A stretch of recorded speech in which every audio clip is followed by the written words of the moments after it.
Hey, welcome back to Frank's Modelworks. I'm Frank. This video is going to be a standalone video about one of my previous builds. If you notice in each one of my videos, I try to add a different element as I go. So in this video, I'm going to be doing a voiceover. Now, about me personally, I have a couple of speech pathologies, and you'll hear me work through them as I progress and speak more. And as I get more comfortable, it will be easier for me to speak.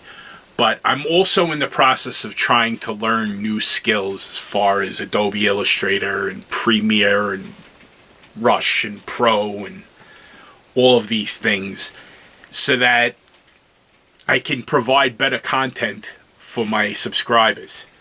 That being the case, I just ask you to stick with this one to the end, because I try to edit in some music so that it rolls out through the credits, and let's see how I do.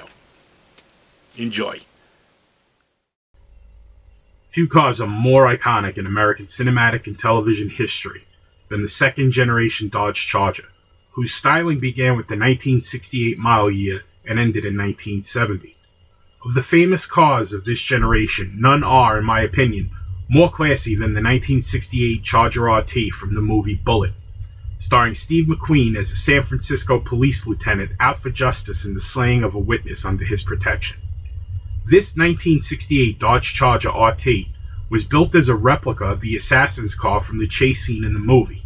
The scene itself is an iconic movie moment, having been the first time live-action point-of-view shots were taken strategically by mounted cameras on the cars as they chased each other, first on the sloping streets of San Francisco, and later through the hills outside the city.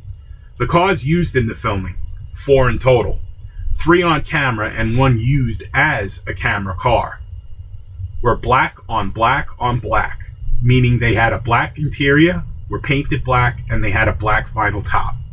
They were also equipped with the 440 engine that had a single 4-barrel carburetor, made it to a 4-speed manual transmission. Revell's 1/25th scale 1968 Charger is descended from their late 90s tooled 1969 Charger. Although initial releases of the 69 had what appeared to be a chopped top, the reissue of the 1969 kit, dated to 2011, has a corrected roofline and sports a vinyl top. It also doesn't have the side marker lights molded in, allowing the builder to model either a 68 or a 69 by using the appropriate grille in the front and taillight fascia in the rear. Then, the round side markers for the 1968 can be added. In this case, I used the Photoetch side markers from the 1968 Dart set by Model Car Garage. I also used a Model Car Garage 1969 Charger Photoetch set for the Charger emblems, the passenger side Pentastar, and the door locks. As usual, I used Fireball Modelworks wheels and tires. Because the car used in the filming would have been a middle-of-the-road optioned muscle car, it had upgraded wheel covers and thin white walls.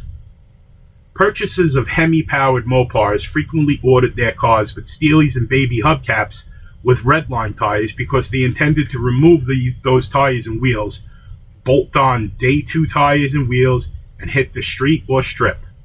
A Charger RT like this one had the power and sporty fun of the 440 4-speed combination with the attractive wheel covers and white walls to liven up its owner's commute home while keeping the look refined and classy. Paint is MCW Finishes black with their clear coat. The turquoise on the engine is MCW enamel. The engine bay is wired using Detail Master products. The vinyl top was painted with MCW Finishes semi-gloss black. I'm going to link in the description to a video by Raoul at the Muscle Car Modeler. All of Raoul's kit history videos are phenomenal, but the linked video is instrumental in getting this car to look right.